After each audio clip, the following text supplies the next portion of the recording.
Oh, we gotta get going. What are we gonna do now for a video? What if we told him about the Angel of Gettysburg?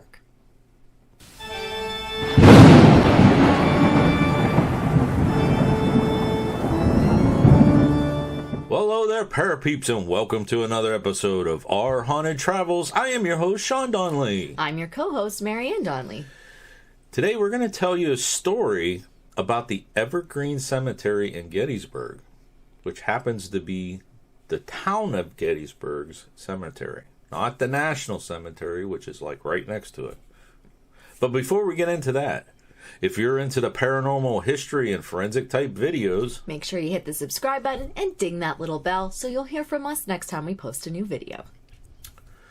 The Angel of Gettysburg is the story of Elizabeth Thorn. So why don't you go ahead and take a look at this, and we'll be right back.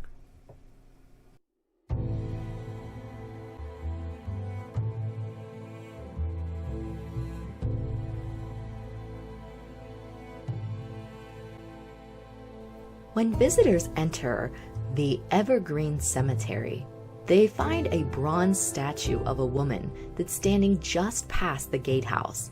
Now, most mistake it to be Jenny Wade, but in reality, this statue is in dedication to Elizabeth Thorn, who is known as the Angel of Gettysburg.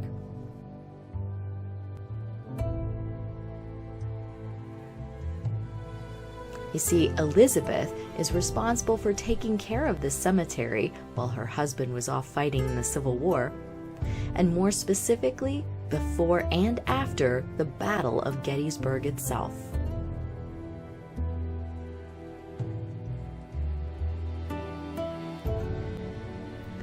Elizabeth and her husband Peter, both German immigrants, were married in the town of Gettysburg in 1855.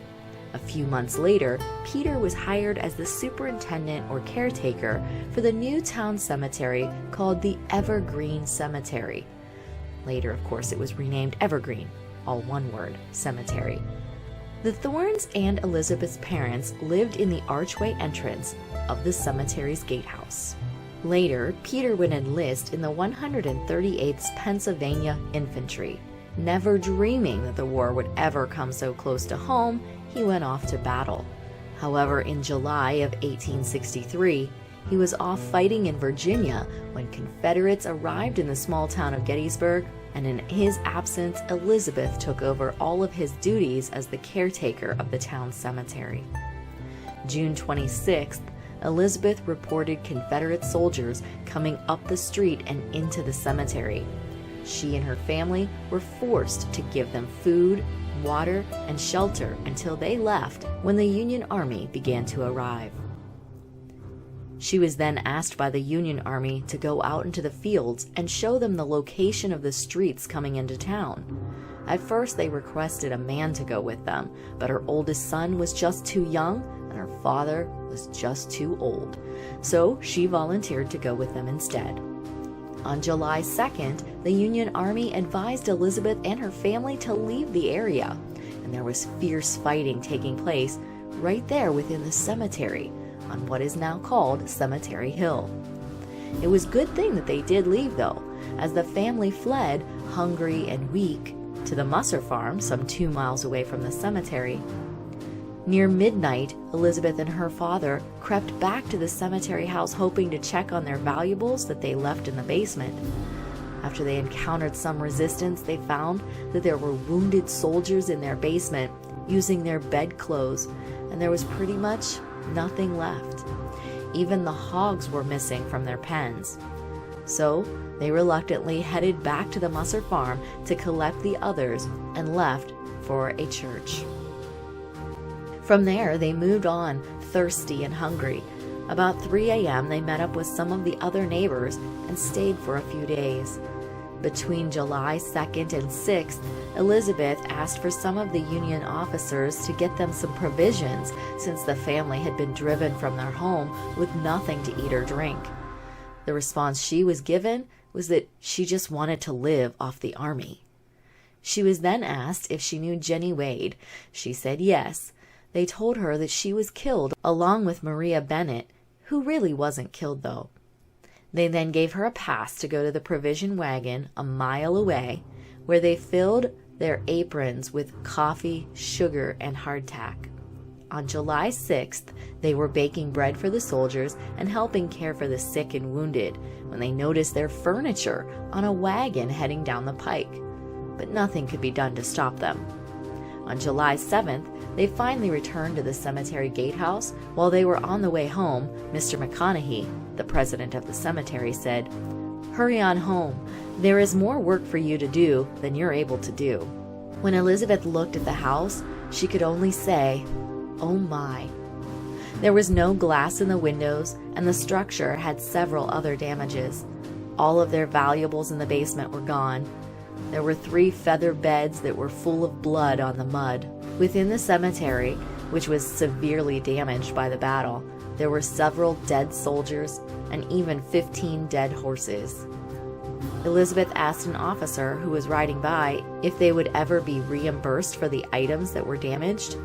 His response was no, and rode away.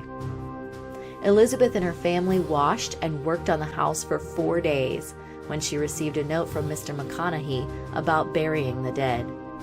The smell was horrible, and she could not get people to help with the burials since the stench was so strong. A couple came to help for a few days, but left horribly sick.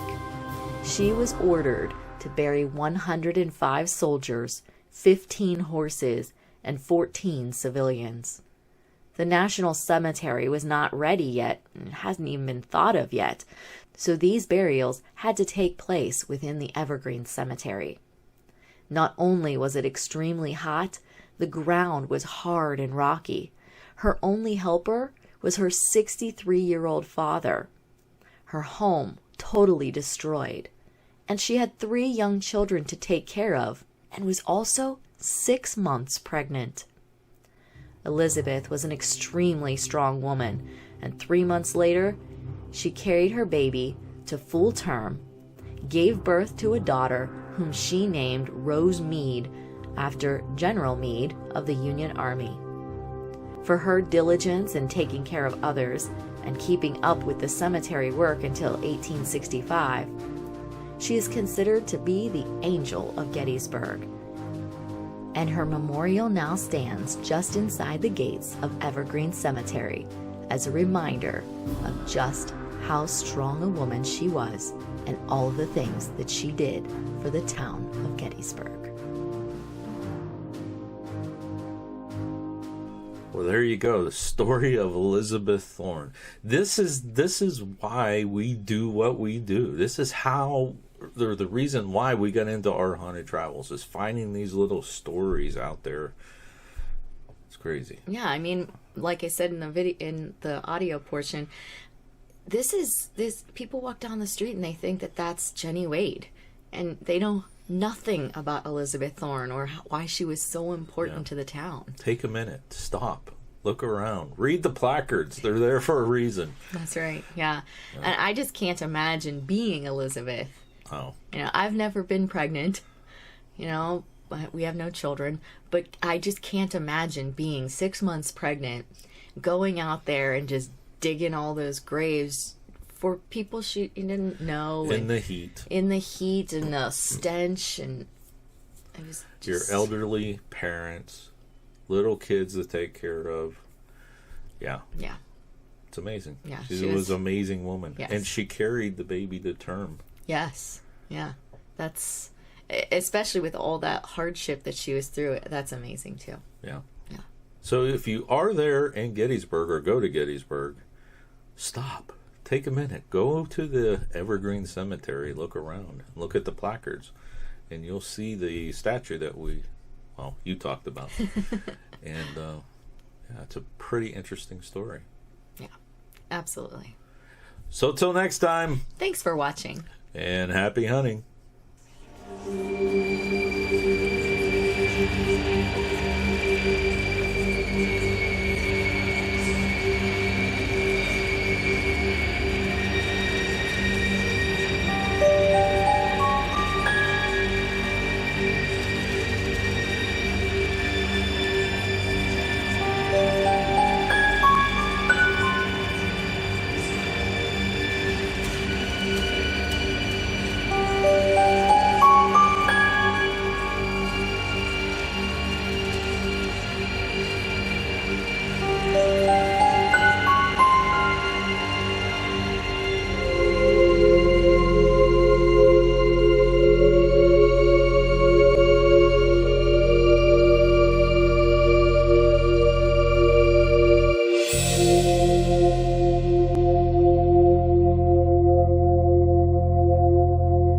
Let us know if you like this video by hitting that thumbs up.